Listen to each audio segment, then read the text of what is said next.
नमस्कार दोस्तों।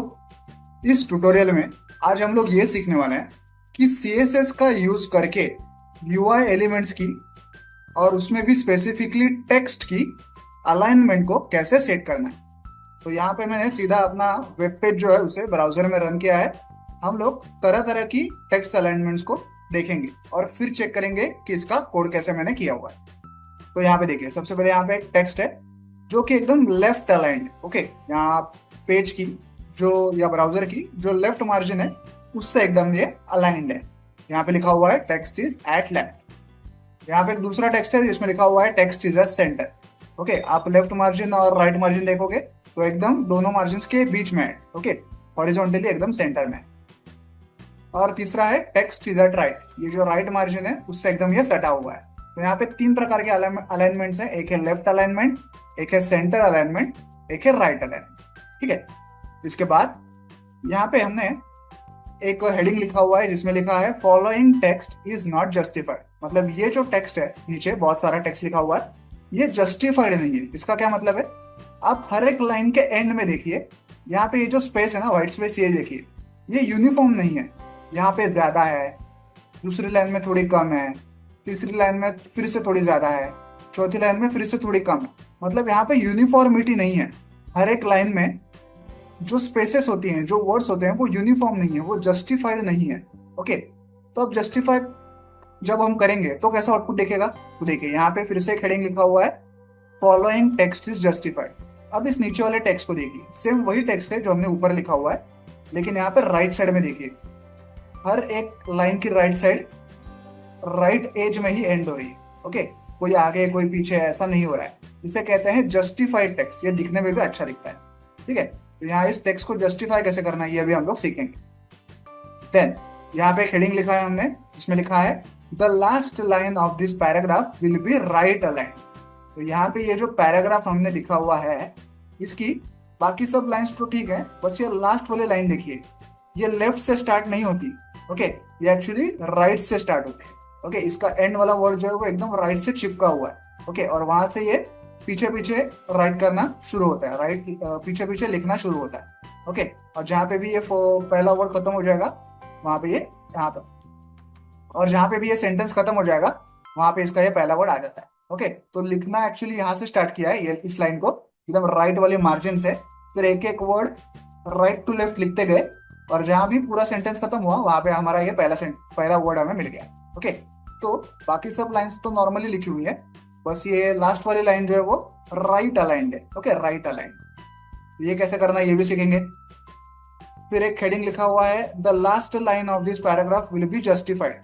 तो यहाँ पे एक पैराग्राफ है जिसकी बाकी सब लाइंस तो नॉर्मल है, लेकिन ये लास्ट वाली लाइन देखिए वो जस्टिफाइड है। मतलब बाकी सब लाइंस में देखिए कैसे, यहाँ राइट मार्जिन से थोड़ी स्पेस है, या थोड़ी कम स्पेस है, या फिर से थोड़ी ज्यादा स्पेस है, या फिर से थोड़ी कम स्पेस है। लेकिन ये जो लास्ट लाइन है, इसके वर्ड्स को पर्पसली ऐसा अरेंज किया गया है कि भाई लेफ्ट से लेके राइट तक पूरे मार्जिन पे ये लाइन फैली हुई है।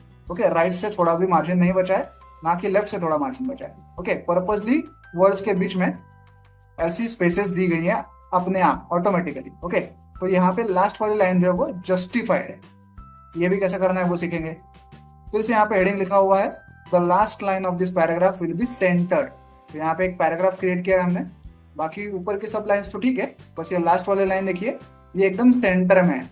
यहाँ से लेफ्ट मार्जिन और राइट मार्जिन उस लाइन की एकदम परफेक्ट है, इसलिए वो एकदम सेंटर में आ गई। ठीक है, ये भी कैसे करना है देखेंगे। तो यहाँ पे एक लाइन लिखी हुई है जो कि राइट अलाइंड है, मतलब वो राइट से लिखना शुरू हुई है। Okay, this text is from right to left. Okay, right margin से लिखना शुरू हुआ है, जो आखिरी वाला वर्ड था वो पहले लिखा, फिर उसके पहले वर्ड था वो लिखा, ऐसे करते करते हम लोग पहले वर्ड तक आ गए। ठीक है, उसके बाद यही टेक्स्ट यहाँ पे भी लिखा हुआ है, लेकिन उसको मिरर किया है। ओके, अगर आप आईने में देखोगे किसी वर्ड को तो वो कैसा उल्टा दिखता है, उसे कहते हैं मिररिंग करना।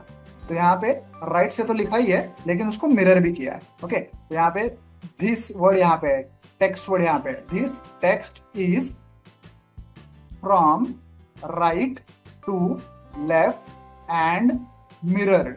मतलब राइट टू लेफ्ट तो है ही, और मिरर भी किया हुआ है, इसलिए सारे अक्षर उल्टे हैं इसमें। ओके, ये भी कैसे करना है ये देखेंगे। उसके बाद इमेज और टेक्स्ट इनके अलाइनमेंट को हमने यहाँ पे सीखा है। देखिए, एक इमेज है, उसके बाजू में एक टेक्स्ट है, ऐसे हमने अलग अलग अलाइनमेंट्स को यहाँ पे सीखा हुआ है। यहाँ पे एक इमेज है, उसके एकदम बेस में यहाँ पे टेक्स्ट लिखा हुआ है। इमेज की जो बॉटम एज होती है, उसी एज को लेके हर एक वर्ड की जो बेस होती है वो यहाँ पे लिखी गई है। ओके, तो यहाँ पे किसी इमेज के बेस में कैसा टेक्स्ट लिखना है वो हम लोग सीखेंगे। किसी इमेज के टॉप एंड पे, टॉप एज पे कैसा टेक्स्ट लिखना है वो सीखेंगे। फिर किसी इमेज के बॉटम साइड पे कैसा टेक्स्ट लिखना है वो सीखेंगे। ओके, फिर यहाँ पे सब स्क्रिप्ट, वो ऑलमोस्ट बॉटम जैसा ही है, कोई अलग फीलिंग आपको नहीं मिलेगा यहाँ पे। और यहाँ पे है एक सुपर स्क्रिप्ट, ये ऑलमोस्ट इमेज के नीचे ही है। देखिए, पूरा वर्ड का जो पूरे सारे लेटर्स का जो बेस है वो इमेज के बेस के भी नीचे है, एज इफ इमेज इस पूरे वर्ड्स के सिर पे खड़ी है। ओके, इसे कहते हैं सुपर स्क्रिप्ट अलाइनमेंट। ये सब चीजें कैसे करनी है CSS कोड द्वारा, ये आज हम लोग सीखने वाले हैं। तो चलिए कोड देखते हैं। तो पहले हमारे प्रोजेक्ट स्ट्रक्चर में क्या क्या देखते हैं। यहाँ पे है एक index.html फाइल और एक इमेज। अब index.html फाइल देखते हैं। यहाँ पे सबसे पहले है HTML टैग। अब बॉडी टैग में वो सारे UI एलिमेंट्स हैं जो हमने अभी अभी ब्राउजर में देखे थे।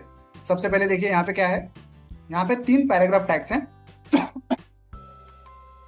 एक में लिखा हुआ है text is at left, text is at centre, text is at right. Okay, अब इस टेक्स्ट को हमने लेफ्ट अलाइन कैसे किया। देखिए, यहाँ पे पैराग्राफ टैग के अंदर हमने उसका CSS लिखा हुआ है। पहले स्टाइल एट्रीब्यूट लिखा और उसमें टेक्स्ट अलाइन नाम की प्रॉपर्टी लिखी और उसकी वैल्यू हमने रखी है left. Okay, text dash align, उसकी वैल्यू है लेफ्ट। सिमिलरली सेंटर कैसे किया इस टेक्स्ट को, टेक्स्ट डैश अलाइन, वैल्यू है सेंटर। इसको भी राइट कैसे किया, टेक्स्ट डैश अलाइन, वैल्यू है राइट। ओके, तो यहाँ पे हमने लेफ्ट, सेंटर और राइट ये टेक्स्ट अलाइनमेंट कैसे करनी ये सीखा। फिर यहाँ पे हमने एक पैराग्राफ टैग लिखा जिससे कि वो हेडिंग तैयार हो गया, following text is not justified. और फिर यहाँ पे और एक पैराग्राफ टैग है जिसमें हमने वो सारा पैराग्राफ का टेक्स्ट लिखा था और यही पैराग्राफ हमें वो आड़ा टेढ़ा नजर आ रहा था। अगर आपको याद हो, मैं फिर से एक बार रन करके दिखा देता हूँ। देखिए, ये वाला वो पैराग्राफ है जिसके एंड में कम ज्यादा ऐसी स्पेस हमें दिखाई दे रही थी। तो ये वाला पैराग्राफ जो है वो जस्टिफाइड नहीं है, ये हमने यहाँ पे क्रिएट किया। अब उसके नीचे फिर से हमने एक हेडिंग दिया है, फॉलोइंग टेक्स्ट इज जस्टिफाइड, और यहाँ पे पैराग्राफ टैग में वही सेम पैराग्राफ हमने पेस्ट किया है। इसको अब हम लोग जस्टिफाइड कैसे करेंगे। देखिए, यहाँ पे CSS लिखा है, style is equal to text dash align और आगे उसकी वैल्यू लिखी है जस्टिफाई। ओके, तो इससे ये पूरा पैराग्राफ हमारा जस्टिफाइड हो गया, मतलब हर एक पैराग्राफ के एंड में सही से मार्जिन हमारा एंड हुआ है। देखिए, कोई भी कम ज्यादा नहीं हुआ है। ठीक है, आगे यहाँ पे हमने हेडिंग लिखा हुआ है, the last line of this paragraph will be right align. यहाँ पे नीचे एक पैराग्राफ टैग के अंदर बड़ा सा पैराग्राफ हमने लिखा है और इसकी जो लास्ट लाइन होगी, मतलब कौन सी वाली, आई थिंक ये वाली। ओके, ये वाली लाइन जो है वो राइट अलाइंड होगी। अब ये कैसे होगी राइट अलाइंड, क्योंकि हमने यहाँ पे इस पैराग्राफ टैग में CSS क्या लिखा है। देखिए, style is equal to text align last, text dash align dash last, और इसको रखा है राइट। इसको लेफ्ट लिखते हैं तो लेफ्ट से वो पूरा लास्ट वाला सेंटेंस हमें दिखाई देता है। देखिए, इस वाले सेंटेंस की बात होगी, ये पूरा का पूरा राइट अलाइंड है, जबकि बाकी जो ऊपर के 4 लाइन है वो लेफ्ट अलाइंड है। ठीक है, तो ये हो गया। देन नीचे क्या है, फिर से एक पैराग्राफ टैग है जिसमें लिखा हुआ है, the last line of this paragraph will be justified. Okay, यहाँ पे एक पैराग्राफ टैग क्रिएट किया हमने, फिर से वही बड़ा सा पैराग्राफ लिखा और इसकी जो लास्ट लाइन है वो जस्टिफाइड हो, मतलब वो इक्वल स्पेसेस देके पूरे लाइन पूरे मार्जिन पे फैली हुई होगी। तो वो कैसे किया हमने, पैराग्राफ टैग में ऐसा CSS लिखा। देखिए, टेक्स्ट अलाइन लास्ट, उसकी वैल्यू लिखी है जस्टिफाई। तो इससे ये वाली लाइन हमारी क्रिएट हो गई, ये लास्ट वाली, जिसमें वर्ड्स के बीच में स्पेसेस देके लेफ्ट मार्जिन से राइट मार्जिन तक पूरा सेंटेंस लिखा होगा। ठीक है, ये कहा जाता है जस्टिफाइड टेक्स्ट। फिर आगे देखते हैं, the last line of this paragraph will be centred. तो यहाँ पे फिर से वही पैराग्राफ क्रिएट किया हमने, उसकी जो लास्ट लाइन है वो सेंटर्ड होगी। कैसे होगी सेंटर्ड, यहाँ पे CSS लिखा है, style is equal to text align last और उसकी वैल्यू है सेंटर। ठीक है, यहाँ पे हमारा ये जो पैराग्राफ का लास्ट लाइन है वो सेंटर में आ गया। ठीक है, अब तक यहाँ पे पहुंच गए। अभी ये वाला देखते हैं, इसको राइट अलाइन कैसे किया है, राइट टू लेफ्ट कैसे किया है। यहाँ पे पैराग्राफ टैग में हमने ये टेक्स्ट लिखा है, this text is from right to left, इसको राइट टू लेफ्ट लिखना है। तो कैसे लिखेंगे, यहाँ पे CSS लिखा है, style is equal to direction property का यूज किया है और उसकी वैल्यू हमने लिखी है RTL। RTL का मतलब होता है राइट टू लेफ्ट। तो ये पूरा टेक्स्ट जो है वो राइट टू लेफ्ट लिखा जाएगा। कैसे राइट टू लेफ्ट? देखिए, लेफ्ट वर्ड जो है एकदम जो राइट मार्जिन है हमारे पेज की, वहां से लिखना शुरू हुआ है, जैसे उर्दू में लिखते हैं ना वैसे। देखिए, लेफ्ट वर्ड यहाँ पे लिखा है, टू यहाँ पे लिखा है, राइट यहाँ पे लिखा है, मतलब यहाँ से लिखना चालू किया और यहाँ पे खत्म किया, ऐसे वो लिखा हुआ है। देन उसके नीचे और एक पैराग्राफ टैग है जिसमें लिखा है this text is from right to left and mirror. इस टेक्स्ट को मिरर भी करना है, तो कैसे करेंगे? देखिए, style is equal to, direction तो हमने राइट टू लेफ्ट कर दी, आगे लिखा है Unicode bidirectional. Okay, Unicode BIDI मतलब बाय डायरेक्शन, मतलब दोनों डायरेक्शन में ये होना चाहिए। ओके, और यहाँ पे लिखा है BIDI ओवर राइट, मतलब इससे ये टेक्स्ट जो है वो मिरर हो जाएगा, उल्टा हो जाएगा एकदम। तो देखिए, दिस टेक्स्ट इज फ्रॉम, एक तो यहाँ से राइट साइड से लिखना शुरू किया उर्दू जैसा, और दिस में जो टी है वो भी लेफ्ट साइड में आ गया।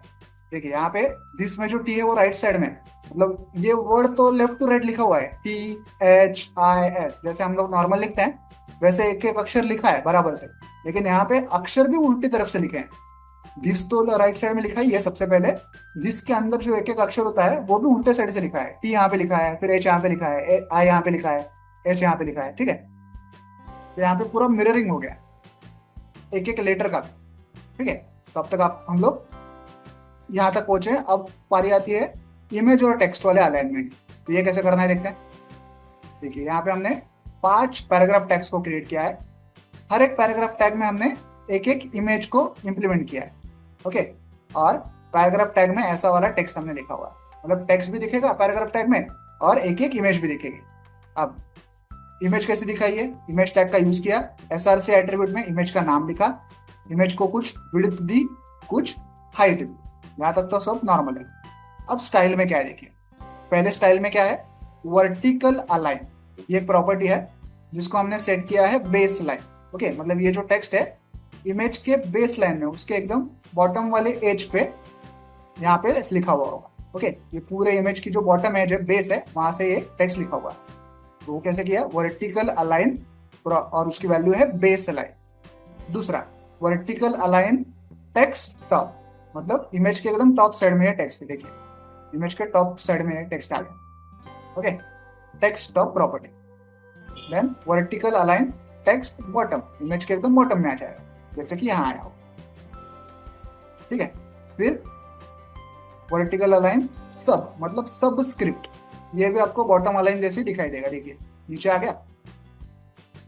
और वर्टिकल अलाइन सुपर, मतलब ये इमेज के बेस के भी नीचे चला जाएगा, ऐसा लगेगा कि इमेज को इसने सर पे उठा लिया है। देखिए इमेज की ये बेस यहाँ पे है, उसके भी नीचे ये वर्ड्स लिखे हुए हैं। ओके, मतलब इमेज को एज अ टोपी इसने पहना है ऐसा लग रहा है। ठीक है, तो यहाँ उसको कहते हैं सुपर स्क्रिप्ट। तो आई होप आप ये पूरा ट्यूटोरियल समझ गए होंगे कि किसी HTML फाइल के अंदर CSS का यूज करके टेक्स्ट को अलाइन कैसे करना। ओके, वीडियो में दिखाया गया इस कोड को डाउनलोड करने की लिंक मैंने वीडियो के नीचे डिस्क्रिप्शन बॉक्स में दे दिया, आप चाहें तो वहां से कोड डाउनलोड कर सकते हैं। वीडियो को एंड तक देखने के लिए धन्यवाद। Thank you.